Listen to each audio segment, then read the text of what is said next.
Okay, here's a 2.8 lifter, solid, and a 2.9.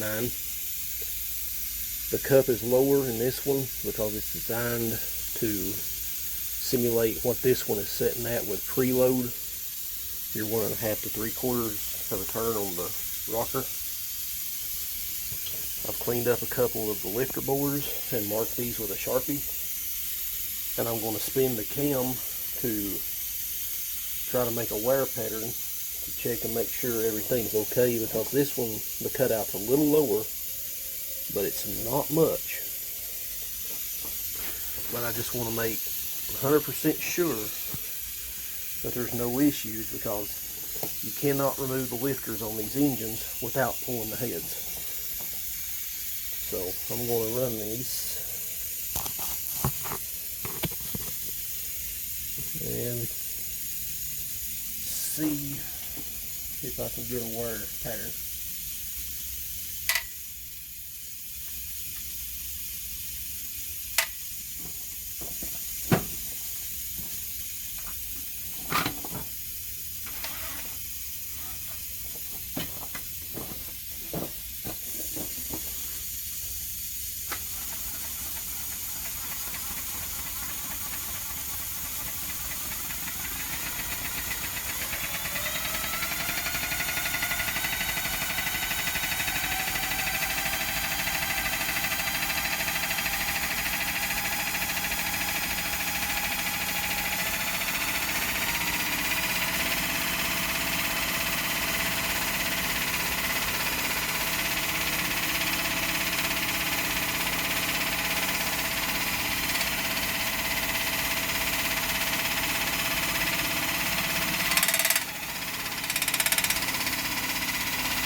Okay.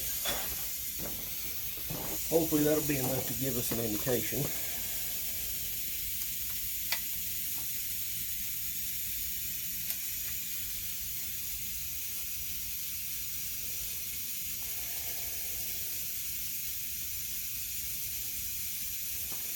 Can't tell anything.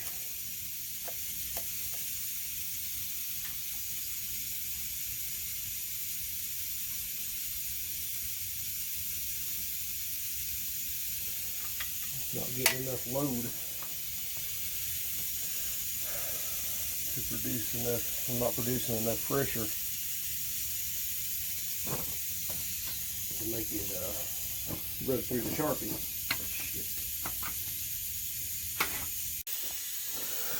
Okay, so what I ended up having to do was flip it over and take a scribe with the lifters all the way down and scribe the through the Sharpie against the block to get a reference line, which is really hard to do on the bottom end of these things. And as you can see, the amount of material that is still inside the block, which is at least 1/2 inch right here, is more than enough to hold oil pressure. It's very little difference versus the actual 2.9 lifter. So I'd read some things, people saying they had done it and they had a massive loss in oil pressure, and I'm not seeing anything that could possibly cause that. What I'm seeing here, because I have something to point with.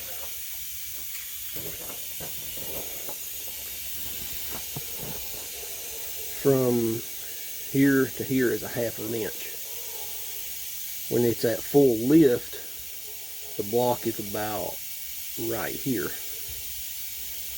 This on either lifter never completely protrudes above the top of the lifter bore. So I don't see any possible way to have an oil pressure loss or any kind of issues with this. So far so good. I lightly knocked the glaze off the cylinders. This is nowhere near the final hone it'll have.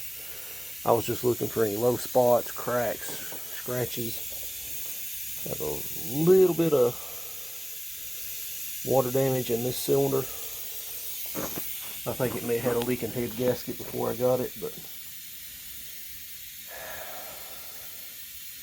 it's not enough that I think it's going to really hurt anything. So far so good on the solid lift conversion on this 2.9. Doing the final hone on the block with a Lyle micrometer adjustable cylinder hone.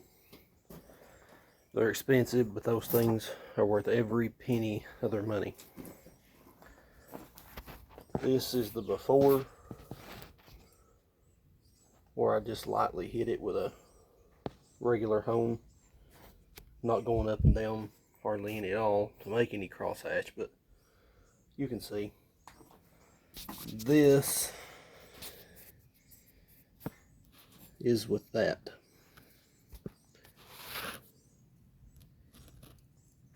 It gives the closest thing to a machine shop hone finish that I've ever seen at home.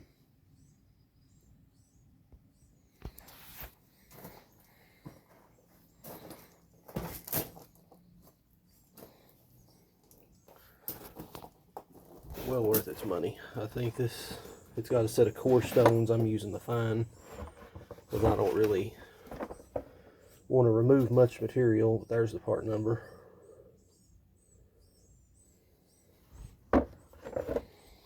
It's looking good. I'm going to have to put cam bearings in this engine because they're not in that bad a shape.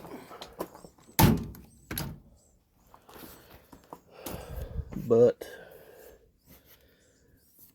then you can see a little bit of discoloration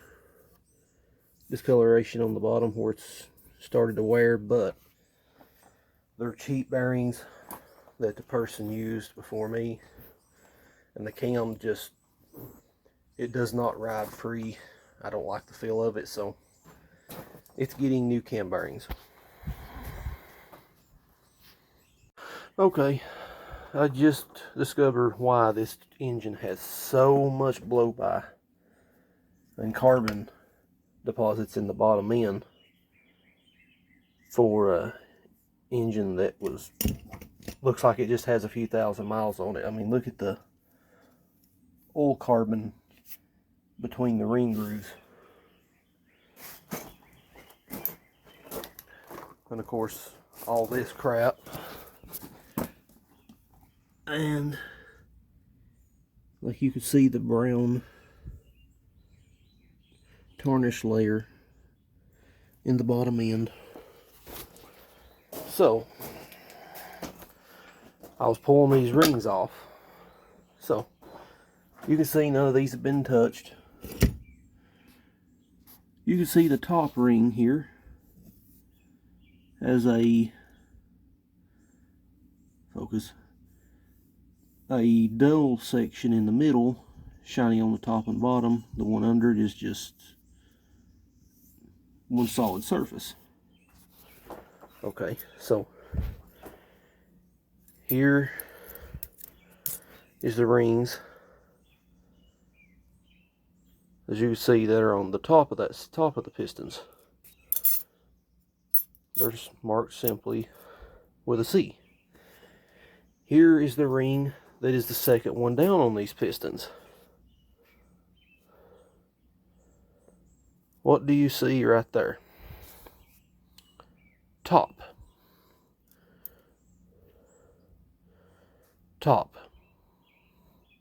The T's not stamped out exactly perfect, but that says top for top ring. Now I'm going to one of these that have not been disturbed, just so you see that they ain't mixed up. I'm going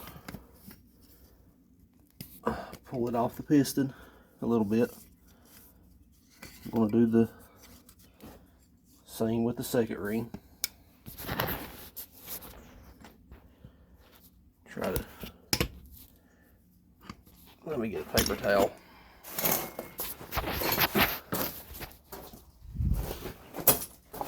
I really need some way to hold this camera.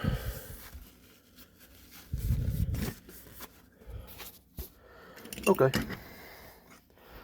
As you can see, right there are the letters top on the second ring.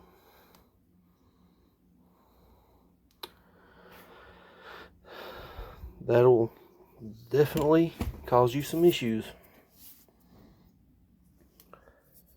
And the first and second ring appears to be made out of a different material, so I'm thinking this is either a moly or a chrome set of rings. I believe it's moly, which is another reason they probably didn't seat, because with a moly ring you need to really build some good cylinder pressure to push those rings out into that cylinder wall to seat them. Iron rings, you could really, it don't take much to seat a standard iron ring. Moly rings, they're a little different. Chrome rings, if you don't seat a chrome ring, you're up shit creek without a paddle if you don't get them seated. But I believe that would be the reason they pulled this engine right here.